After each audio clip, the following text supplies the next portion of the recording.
Hello children, this is Manish Yadav and today I have brought third part of this video uh, in which we are doing birth from the book of Snapshot for class 11th. Let you be attentive where I start. Go through the text. As you could see the paragraph on the screen here, the nurse's voice was heard calling from the top landing. Here, the nurse's voice was heard calling from the top landing. The nurse cries and shouted for the doctor Andrew Manson. Andrew Manson was sitting in the kitchen, a fire. He was waiting for the delivery. So the nurse cries for the doctor and she calls. Andrew glanced at the clock, which now showed 3:30. It was 3:30 when the nurse cried. Andrew rose and went up to the bedroom. He perceived that he might now begin his work. Andrew came and went up to the bedroom in which Suzanne was lying. He perceived that he might now begin his work. He thought that this is the right moment to start the operation.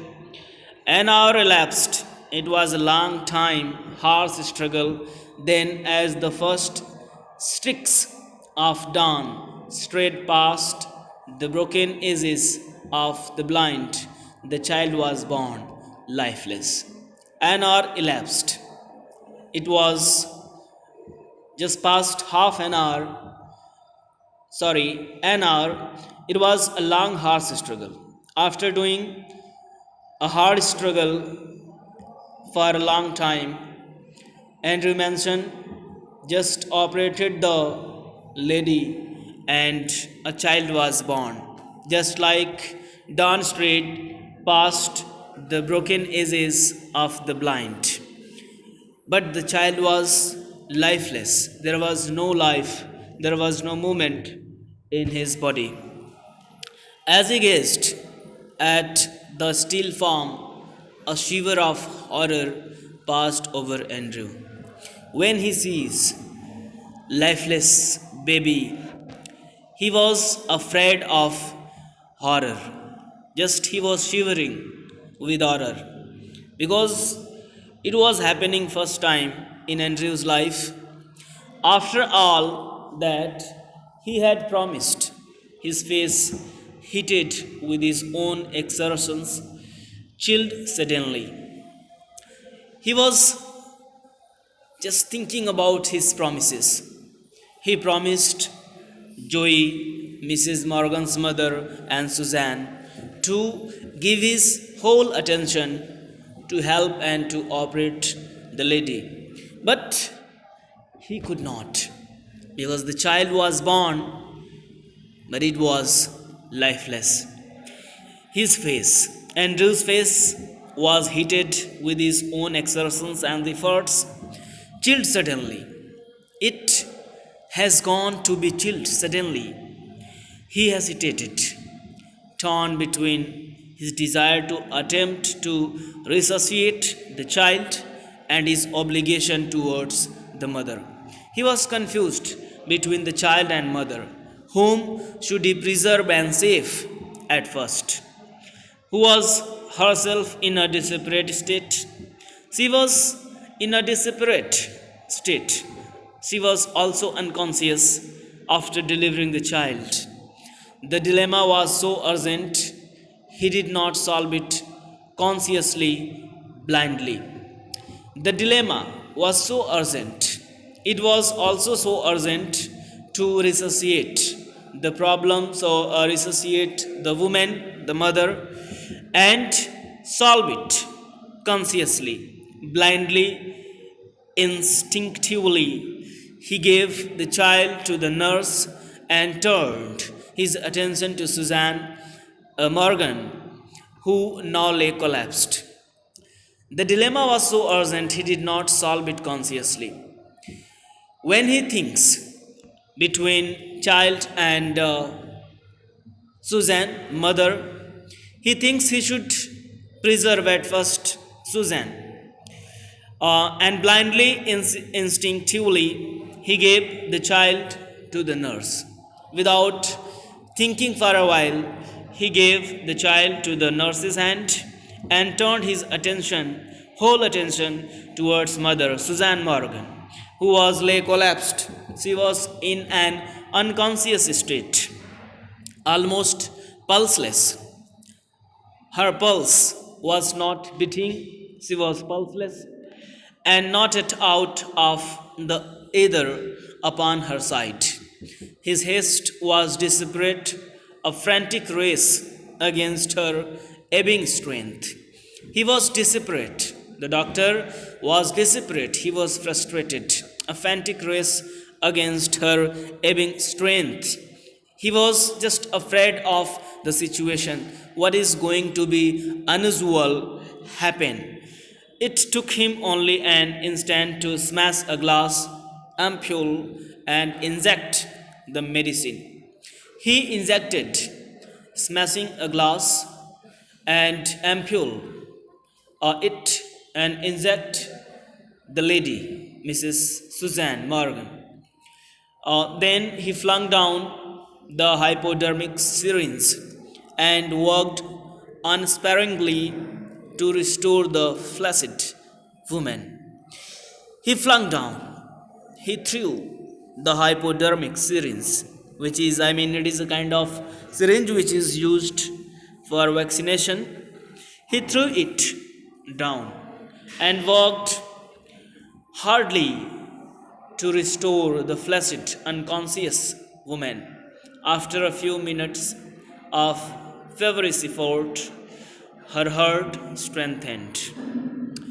He did it for hours period, and after a hard struggle and efforts, Suzanne's heart began to strengthen. Just she was coming to her just pre-situation and pre-condition. After a few minutes, he saw that he might safely leave her. He swung around in his shirt sleeves, his hair sticking to his damp brow. He saw that he might safely leave her. After watching the condition of Suzanne, he felt she is in good condition now. She could be left. He swung round. He turned round in his short sleeves, his hair sticking to his damp brow. His hair, it was just sticking. It was on his eyebrow. Where's the child? He questions to the midwife, where is the child? Surprisingly, where is the child? The midwife made a frightened gesture. She had placed it beneath the bed. The midwife was afraid of the child and the expression of Andrew mentioned. He was requiring the child.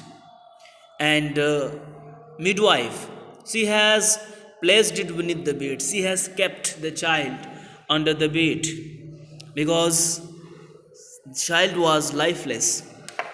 In a flash, Andrew knelt down. Without waiting, he went down, fishing amongst the sodden newspapers below the bed.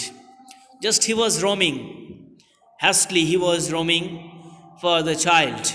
Where he is. He pulled out the child from the bed, from the ground. A boy perfectly formed.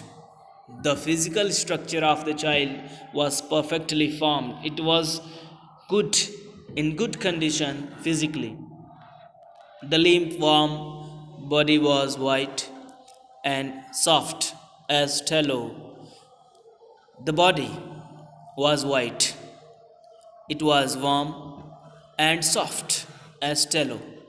Tallow, a hard fat of animals, melted and used to make soap, candles, etc. The cord, hastily slashed, lay like a broken stem. The skin was of a lovely texture, smooth and tender. The head lolled on the thick neck, the limbs seemed boneless. What was the condition of child's body? It was warm, white, soft, and tallow. The cord hastily slashed, lay like broken steam. Just the trunk of the body was broken, just it was like broken steam, as a steam hangs after breaking down. The skin was a lovely texture. It was so soft, just in the color of rosy, smooth and tender. The head lolled, it was just lolling on the thin neck. It was seemed boneless. There was no bone in his neck because his head was lolling just with the support of thin neck. Next paragraph, still kneeling, Andrew stared at the child with a haggard frown. Still, he was bending down. Andrew was gazing at the child with a haggard frown, just with a strange and odd expression. The whiteness meant only one thing: asphyxia. Asphyxia pallida.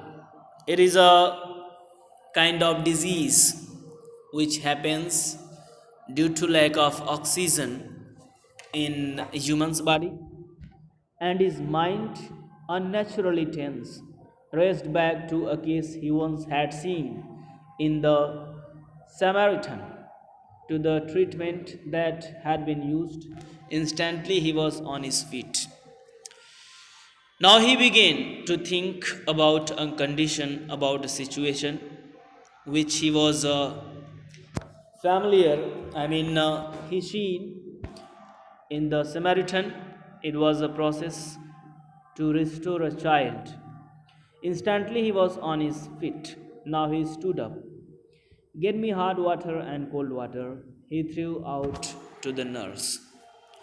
And mentioned he required some hot water and cold water. He ordered nurse to bring it as soon as possible, and basins too, quick, quick. And he also told to bring basins, hot water, cold water, and basins. But, doctor, she faltered, her eyes on the pallid body of the child. But, doctor, she hesitates. What will he do with cold water and hot water and basins? Because she believed that child has no life. Child is dead. Quick, he shouted. Again, Andrew Manson cried at nurse and told her to do it as soon as possible. Do it fast. Snatching a blanket, he laid the child upon it and began the special method of respiration. He took a blanket immediately. He laid the child on the blanket and began to give a special method of respiration. The basins arrived. He began to just blow the air by touching the mouth with his own mouth. The basins arrived, the ever the big iron kettle. Frantically, he splashed cold water into one basin. He poured cold water into one basin. Into the other, he mixed water as hot as his hand could bear, and another hot water as hot as it was bearable. He just sank and dried his own hand so that he could feel is it bearable or not. Then, like some crazy juggler, like magician, he hurried the child between the two, now plunging it into the icy, now into the steaming bath. Frequently, one by one, he was sinking the child into cold water and steaming bath and hot water. 15 minutes passed. Sweat was now running into Andrew's eyes, blinding him. Just 15 minutes passed away. but there was no response, no result. By giving special method of respiration and sinking the child one by one into cold and hot water, Sweet was now running into Andrew's eyes. Sweet. It was just running into Andrew's eyes and it was blinding. When sweet comes to our eyes, we could not see, we feel bitter. So just same thing was going on with Andrew Manson. It was blinding him. One of his sleeves hung down, dripping. His breath came pantingly, but no breath came from the lax body of the child. One of his sleeves hung down. Sleeves, just you can say the shirt, arms. It was hanging, dripping, and his breath came pantingly. Hardly he could breathe while he was doing so, but no breath came from the lax body of the child. Andrew mentioned he was hardly breathing, but not a single breath was coming from the lax, just unconscious state of body of the child. That's it. Keep learning.